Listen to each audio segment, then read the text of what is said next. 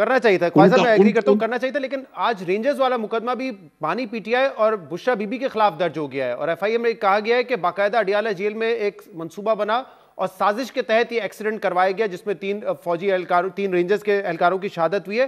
اب یہ بات تو زبان زد عام ہے، بلکہ رپورٹ ہوئی ہے کہ ہاشم وباسی نامی ایک لڑکا ہے جو کہ اس وقت حراست میں بھی ہے، اور وہ یہ کہہ رہا ہے کہ میرا تو کوئی تعلق نہیں تھا اس جلسے سے، اس احتجاج سے، لیکن پھر ایف آئی آر ان کے اوپر درج کر دی گئی ہے. باقاعدہ کہا ہے کہ اڈیالہ جیل میں منصوبہ بنا ہے اس کا. میں ایک اور تھوڑا سا آگے جاؤں گا کہ ایک صاحب جو ہے نا وہ آپ کے برادری سے تعلق رکھتے ہیں، وہ اس کے عینی شاہد ہے، میں نام نہیں لوں گا، مجھے پوچھیے کہ وہ اس کے عینی شاہد ہیں، اس کے جو گاڑی چڑھائی گئی ہے نا اس کے عینی شاہد ہیں وہ، اور اس لیے یہ سارا کچھ سامنے آئے گا. یہ جو وہ شہادتیں جو ہیں ان کی ڈینائل کر رہے ہیں، اور یہ اپنے 12 بندے دیکھیں. کھوسا صاحب کوئی، میرا مطلب ہے کوئی کانگریس پارٹی کے بندے تو نہیں ہیں یا وہ بی جے پی کے بندے تو نہیں، ان کی پارٹی کے بندے. وہ کہتے ہیں 278 ہیں، کوئی کہتا ہے 40 ہیں، کوئی کہتا ہے 50 ہیں. اب یہ 12 کے فگر پہ لگے ہوئے ہیں. وہ کون لوگ ہیں، کہاں پہ ہیں، ان کے نام پتے لائیں، ان کے ورثاء کو لائیں، تو پھر تو بات بنتی ہے. کوئی نظر آئے گا کبھی کوئی ان کے پاس کوئی ایویڈنس ہے. انہوں نے کچھ ڈیٹیلز تو دی ہیں، میرے پاس ٹائم کم ہے. خواجہ صاحب ایک اہم سوال، کیونکہ آپ کی سیاسی جماعت سے تعلق ہے، خرم دستگیر صاحب بڑے سینئر رہنما، انہوں نے کل ایک انٹرویو دیا ہے جس میں انہوں نے کہا ہے کہ ووٹ کو عزت دو کا نعرہ لگانے کی کریڈبلٹی اب نون لیگ کی نہیں رہی ہے. انہوں نے کہا نواز شریف صاحب سے 1 سال سے ملنے کی کوشش کر رہا ہوں، وہ ملتے بھی نہیں ہیں. یہ کیا معاملہ ہے؟ کیونکہ وہ کہہ رہے ہیں ہم تو ڈیسک ٹاپ کی سیاست کر رہے ہیں، دنیا پاکستان بڑا آگے نکل گیا ہے، موبائل فون پہ سیاست ہو رہی ہے اب تو. کہ ان کو کوئی نہ کوئی گلے شکوے ضرور ہوں گے. جب سیاسی ورکر جو ہے وہ گلے شکوے کرنے شروع کر دے تو اس کو میرا خیال ہے کہ اگر مجھے بھی، میں 34-35 سال سے سیاست میں ہوں، پارلیمنٹری سیاست میں، مجھے بھی گلے شکوے وقتاً فوقتاً رہے ہوں گے، لیکن میں نے گلے شکوے ٹی وی پہ نہیں کبھی کیے. میں سمجھتا ہوں کہ میرے لیے بلاسفیمس ہے کہ میں سمجھتا ہوں کہ میں اپنا status as a political worker جو ہے کمپرومائز کروں گا کہ میری اگر پارٹی کے ساتھ میرے گلے شکوے ہیں تو میں ٹی وی پہ آ کے کروں. بہت بہت شکریہ، بہت بہت شکریہ. پاکستان کے وزیر دفاع خواجہ آصف صاحب ہمارے ساتھ موجود تھے. پروگرام میں بریک شریف بات کریں گے اس کے بعد.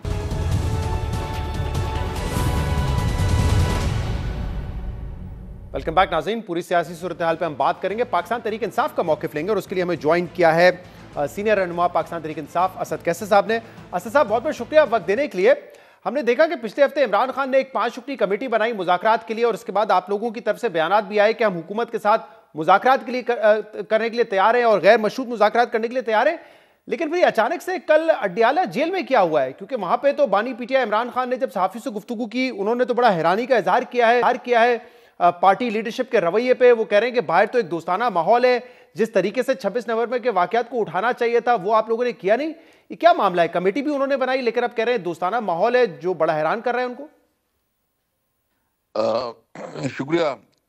سب سے پہلے تو بات یہ ہے کہ جو کمیٹی خان صاحب نے بنائی ہے، آج مزید اس میں 2 نام ایڈ کیے ہیں جس میں سینئر عامر خان صاحب اور علامہ ناصر صاحب، جو دو نام جو ہے نا انہوں نے اس میں اضافہ کر دیے ہیں. تو یہ مسئلہ نہیں ہے. بیسیکلی پرابلم یہ ہے کہ خان صاحب کے ساتھ جو ہماری پولیٹیکل ٹیم ہے اس کی ملاقات نہیں کروائی جا رہی ہے، اور اس کے ساتھ جس قسم کی انفارمیشن اس کو مل رہی ہے، انسان ہے ڈیفینیٹلی وہ ایک کنفائن ہے، ایک چھوٹی سی سیل میں پڑا ہوا ہے. اس کے اوپر روزانہ جو نئے اس کے خلاف مختلف پرچے بنائے جا رہے ہیں، کیسز بنائے جا رہے ہیں. اس کے خلاف جو ہے نا روزانہ کے حساب سے حکومت کا اور کام کوئی نہیں ہے، صرف ایک کام رہ گیا ہے کہ کیسے عمران خان اور تحریک انصاف کو جو ڈاؤن کرے. ملک میں بدامنی ہو مسئلہ کوئی نہیں، ملک میں مہنگائی ہو کوئی مسئلہ نہیں، ملک میں افراتفری ہو، ملک میں نفرتیں بڑھے، ان کے لیے کوئی پرابلم نہیں، لیکن عمران خان کو لیٹ ڈاؤن کرنا ہے. یہ ان کے جو ہے نا اس وقت اس کے اعصاب پہ سوار ہے. تو جو ہمارے ساتھ جو ہمارے آپس میں ایک ڈسکشن ہوئی ہے، ہم اس کی لیے تیاری کر رہے ہیں. یہ جو کمیٹی بنی ہے یہ بنیادی طور پر ایک مذاکرات کی بھی ہے، اور یہ جو تحریک کو آگے بڑھانے کے لیے ڈے ٹو ڈے افیئرس چلانے، اس میں بھی اس کا ایک بہت بڑا کردار ہوگا.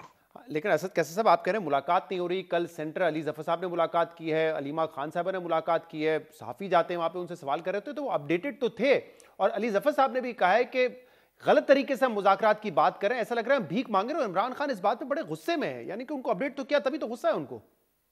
دیکھیں سب سے پہلے بات یہ ہے کہ یہاں جتنی بھی ہمارے پارلیمنٹیرین ہے, لیڈرشپ ہے, وہ اس کے اوپر جو ہے نا بہت زیادہ یعنی میرے اوپر 11 پرچے. کوئی ایک ایم این اے یا پارلیمنٹیرین یا لیڈر ایسا نہیں ہے, کیونکہ وہ عدالت سے ضمانتیں لیتے ہیں, پھر ادھر اس کو جانا ہوتا ہے. ایک مشکل صورتحال کا سامنا ہے. تو اس صورتحال میں جو بات کرتے ہیں نا, وہ میں زیادہ اس کے اوپر بات نہیں کروں گا, کمنٹ نہیں کروں گا, کہ وہ ہماری پارٹی کا انٹرنل معاملہ ہے. لیکن وہ اپنی یہ پارٹی کے اندر کلیئرٹی دیکھیں. ہے اسد صاحب آپ کی اس کمیٹی کو کہ عمران خان جینونلی مذاکرات چاہتے ہیں, حکومت سے ہی مذاکرات چاہتے ہیں, کیونکہ ابھی تو دیکھیں حکومت جو ہے کوئی پازیٹیو رسپانس نہیں دے رہی, لیکن اگر انہوں نے دیا, بات چیت شروع ہوئی, تو حکومت کہتی ہے کیا پتہ, ابھی خواجہ آصف صاحب نے ہمارے شو پہ کہا ہے کیا پتہ کہ عمران خان صاحب یو ٹرن لے لیں, تو پھر کیسے ہم سنجیدگی دکھائیں اس مذاکرات پہ. دیکھیں سب سے پہلی بات یہ ہے کہ میں نے سنا ہے اس کی جو باتیں ہیں, اس کے اندر جو جس طرح وہ بات کر رہے تھے, اور جس کے اندر جو میرے اس کے ساتھ کافی ایکسپیرینس رہا ہے, مجھے مناسب نہیں لگے گا کہ میں وہ وقت یاد کروں کہ کس طرح اس کا رویہ ہوتا تھا, اور کتنا اس کے اندر جو ہے نا ایک خوف تھا یا ڈر تھا, وہ مجھے معلوم ہے, لیکن میں اس میں زیادہ ڈیٹیل میں نہیں جاؤں گا. میں صرف اتنا کہتا ہوں کہ دیکھیں جو مینڈیٹ ہمارا ہے, وہ مینڈیٹ ہے ہمارا جو 2 پوائنٹ ہے اس ایجنڈا پہ, کہ جو بانی چیئرمین پارٹی کا جو ہے اور جو لیڈرشپ ہے اور ورکر ہے اس کی رہائی, اور دوسری بات یہ ہے کہ جو 9 مئی اور 26 نومبر کو جو واقعات ہوئے ہیں اس کے اوپر جو جوڈیشری انکوائری جو ہے نا اس کو انویسٹیگیشن کرے, تاکہ یہ حقائق کیا اس ملک کو اس طرح چلنا ہے, کیا یہ ملک جو ہے چند لوگوں کا ہے کہ یہ 25 کروڑ عوام کا ہے. اگر 25 کروڑ عوام کا ہے تو اس ملک کو آپ نے قانون اور آئین کے مطابق چلانا ہے. اگر یہ ملک جو اس وقت صورتحال ہے یہ افورٹ ہی نہیں کر سکتی. یہ بات آپ کی درست ہے, اس طرح حالات تو نہیں چل سکتے. لیکن آج آپ لوگوں کی جو اپوزیشن اتحاد کا اجلاس ہوا, اس میں کیا حکمت عملی طے پائی ہے, کیونکہ ابھی ہم نے دیکھا جو آپ کا 24 نومبر والا احتجاج تھا اس میں MWM آپ کے ساتھ نہیں تھی, اس وقت اچکزئی صاحب نہیں تھے, لیکن اب آپ لوگ دوبارہ سارے ساتھ بیٹھے, کیا اپروچ ہوگی, کیا کریں گے اب؟ دیکھیں ہم نے ایک تو یہ کہ ہم نے اس کے ساتھ جو ڈیٹیل تھی اس کو بریف کیا, سب کچھ اس کے سامنے رکھا, چونکہ یہ بات بالکل اس کے ساتھ جو پہلے سے ہم نے اس کو اعتماد میں نہیں لیا تھا, اور ہمیں اعتماد میں لینا چاہیے تھا. لیکن ابھی ہماری ایک کافی ڈسکشن ہوئی, اس پہ ہم نے مختلف پروپوزل ڈیسائیڈ کیے, لیکن چونکہ وہ میں ابھی اس لیے نہیں بتا سکتا کہ ہم نے وہ اپنی پولیٹیکل کمیٹی یا CC کے سامنے رکھنے ہیں. اگر وہ ہو جاتے ہیں تو ہم نے ایک بڑے لیول پہ اس تحریک کو آگے بڑھانا ہے. یعنی ہم صرف دیکھیں, ہم نے جو مذاکرات کی بات کی, آپ کو پتہ ہے میاں شہباز شریف صاحب جو ہے نا اروہ کی بات کرتے تھے کہ میں چارٹر آف اکانومی چاہتا ہوں, ملک میں جمہوریتی چارٹر آف ڈیموکریسی چاہیے. یہ ابھی ان کی رویہ کو دیکھو, ابھی جو یہ رویہ کر رہے ہیں ان کا خیال یہ ہے کہ تحریک انصاف کمزور ہو گیا ہے, اس وقت تحریک انصاف کی اسٹرینتھ ختم ہو گئی ہے. یہ ان کی غلط فہمی ہے. تحریک انصاف اس وقت سب سے بڑی پولیٹیکل پارٹی ہے. ٹھیک ہے, ایک مہینے کے لیے یا چند وقت کے لیے ہم اپنے آپ کو ری گروپ کریں گے, لیکن جو ہماری خان صاحب نے آپ کو ری گروپ کرنے کا ٹائم تو نہیں دیا. وہ تو کہہ رہے ہیں کہ 15 تاریخ کے بعد سول نافرمانی کی تحریک شروع ہو جائے گی, جس پہ ذرائع بتا رہے تھے کہ آپ کے تمام پارٹی لیڈرشپ اس پر اتفاق نہیں کرتی ہے. اور ذرا یہ بتائیے گا کہ آپ کی اتحادی کیا سوچ رہے ہیں, کیا وہ بھی آپ کے ساتھ ہیں سول نافرمانی کی تحریک پہ جو 15 تاریخ سے آپ شروع کرنے جا رہے ہیں؟ نہیں, دیکھیں خان صاحب نے جو بات کی ہے منوان اس کے مطابق ہوگا. ہم نے کچھ تجاویز بھیجی ہے خان صاحب کو, منڈے کو وہ اس کو جو جس کے ذریعے ہم نے سورس ہے وہ مل جائے گی, اور ان کی جو کلیئر انسٹرکشن ہے جو بانی چیئرمین کہیے گا, چونکہ وہ ہمارا لیڈر ہے, جو اس پارٹی اور جو اس ویژن اور جو اس کی جو سب کچھ ہے وہ عمران خان ہے. عمران خان تحریک انصاف ہے, تحریک انصاف عمران خان آپ کے تو لیڈر ہیں, لیکن اتحادی آن بورڈ ہیں اس پہ, وہ ساتھ دیں گے کیونکہ آپ کہہ رہے ہیں نا مل کے تحریک چلائیں گے. بالکل, ہم نے ان کو آن بورڈ کر دیا ہے. وہ ہم سے شاید 2 قدم آگے ہوں گے. جو ان کا آج تھا بالکل وہ جو بات تھی وہ بہت وہ سمجھتے تھے کہ جو 26 کو ہوا ہے یہ تو اتنا بڑا ظلم ہوا ہے, جو شہادتیں ہوئی ہیں, یہ جو شہید ہے یہ شہدائے جمہوریت ہے. اور ابھی جو خواجہ صاحب بات کر رہے تھے جی تو ہم نے تو سارا ڈیٹیل رکھ دیا. جی جو 12 ہمارے شہید ہیں، اب ہم کریں گے کیا؟ اس کے بعد ہم ہر جتنی بھی ہمارے شہداء ہیں ان کے پاس جائیں گے، وہاں ہم جو ہے نا بڑی بڑی ختم قرآن کریں گے. ہم نے ان سے کہا بھی کہ تفصیلات آج آپ نے دی، اور یہ باقاعدہ بات نہیں، آپ نے عدالت میں جو ہے عدالت سے رجوع بھی کر لیا اس حوالے سے. بہت بہت شکریہ اسد کیسر صاحب ہمارے ساتھ موجود تھے. پروگرام میں بریک شامل کرتے ہیں، مزید بات کرتے ہیں.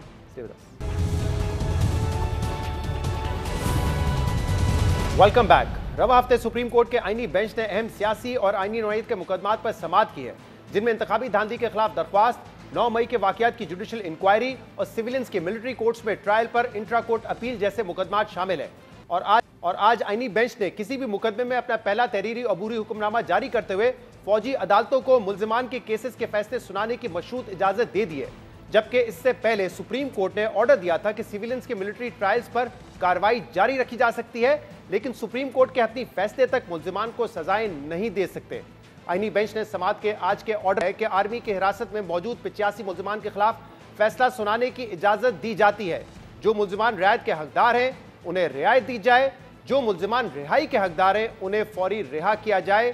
اس کے علاوہ جن ملزمان کو رہا نہیں کیا جا سکتا انہیں سزا سنانے پر جیلوں میں منتقل کیا جائے. آئینی بینچ نے قرار دیا ہے کہ فوجی عدالتوں کے فیصلوں کا اعلان سپریم کورٹ کے فیصلے سے مشروط ہوگا اور سپریم کورٹ کے اس آرڈر کا 85 ملزمان کے حقوق پر اثر نہیں پڑے گا. آئینی بینچ نے آج بھی معاملے میں عبوری حکم نامہ جاری کیا ہے، اور اہم بات یہ ہے کہ سیولینز کا ملٹری کورٹ میں ٹرائل کا معاملہ پچھلے 1.5 سال سے سپریم کورٹ کے سامنے موجود ہے، لیکن عدالت اب تک معاملے پر حتمی فیصلہ نہیں کر سکی ہے. آج سماعت کے آغاز میں جسٹس جمال بندوخیل نے ریمارکس دیے کہ اس نقطے پر دلائل دیں کہ کیا آرمی ایکٹ میں ترمیم کر کے ہر فرد کو اس کیس کے زمرے میں لایا جا سکتا ہے، اور آرمڈ فورسز میں نہ ہونے والا فرد فورسز کے ڈسپلن کے نیچے کیسے آ سکتا ہے. جسٹس محمد علی مظہر نے سوال کیا کہ پہلے بتائیے کہ عدالتی فیصلے میں دفعات کالعدم کرنے کی وجوہات کیا ہیں، جس پر خواجہ حارث نے جواب دیا کہ سپریم کورٹ کے فیصلے میں خامیاں ہیں. جسٹس محمد علی مظہر نے ریمارکس دیے کہ کل بھی کہا تھا کہ 9 مئی واقعات کی تفصیلات فراہم کریں، فی الحال تو ہمارے سامنے معاملہ صرف کور کمانڈر ہاؤس کا ہے، اگر کیس صرف کور کمانڈر ہاؤس تک ہی رکھنا ہے تو بھی آگاہ کر دیں. اس کے جواب میں ایڈیشنل اٹارنی جنرل نے جواب دیا کہ 9 مئی کے حوالے سے تمام تفصیلات آج صبح ہی موصول ہوئی ہیں، جو متفرق درخواست کی صورت میں جمع کروا دی جائیں گی. سماعت کے اختتام پر آئینی بینچ نے کیس میں آج کی سماعت کا آرڈر جاری کرتے ہوئے فوجی عدالتوں کو 85 ملزمان کے فیصلے سنانے کی مشروط اجازت دے دی ہے، جس کے بعد عدالت نے ملٹری کورٹس کیس کی سماعت موسم سرما کی چھٹیوں کے بعد تک ملتوی کر دی ہے.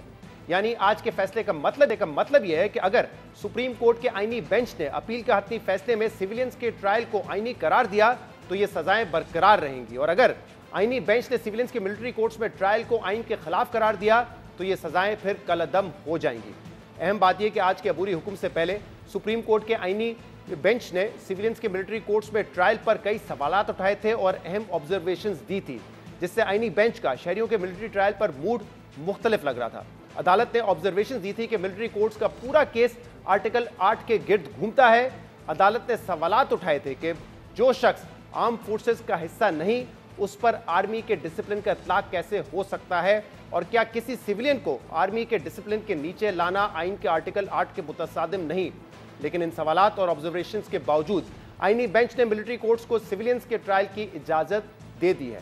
اہم بات یہ کہ آج کے حکم نامے سے پہلے بھی سپریم کورٹ فوجی عدالتوں میں سیولینز کے ٹرائل پر 3 مختلف فیصلے سنا چکی ہے. 9 مئی کے فسادات کے بعد جب متعدد افراد کو حراست میں لیا گیا تو ان کے ملٹری کورٹس میں ٹرائل کا معاملہ سامنے آیا، جس کے بعد سیولینز کے ٹرائل کے خلاف سپریم کورٹ میں درخواستیں دائر کی گئیں، جس پر 23 اکتوبر 2023 کو جسٹس اعجاز الاحسن کی سربراہی میں ایک 5 رکنی بینچ نے فیصلہ دیتے ہوئے سیولینز کے فوجی عدالتوں میں ٹرائل کو آئین کے خلاف قرار دیا تھا. جسٹس اعجاز الاحسن کے بینچ کے فیصلے کے خلاف مختلف صوبائی حکومتیں نے اپیل کی تھی، جس کے بعد معاملے پر جسٹس سردار طارق مسعود کی سربراہی میں 6 رکنی بینچ تشکیل دیا گیا تھا، اور 13 دسمبر 2023 کو جسٹس سردار طارق مسعود کی سربراہی میں بینچ نے 23 اکتوبر کا عدالتی فیصلہ معطل کرتے ہوئے جزوی طور پہ سیولینز کے فوجی عدالتوں میں ٹرائل کی مشروط اجازت دی تھی، اور یہ شرط عائد کی تھی کہ سپریم کورٹ فیصلے تک فوجی عدالتوں میں فیصلہ نہیں سنائے گی. اس فیصلے کے بعد جسٹس سردار طارق مسعود نے معاملہ لارجر بینچ کے حوالے کرنے کی آبزرویشن دی تھی، جس کے بعد 28 مارچ 2024 کو جسٹس امین الدین خان کی سربراہی میں بینچ نے فوجی عدالتوں کو جزوی طور پہ ایسے افراد کے فیصلے سنانے کی اجازت دی تھی جن کی رہائی عید سے پہلے ممکن ہو.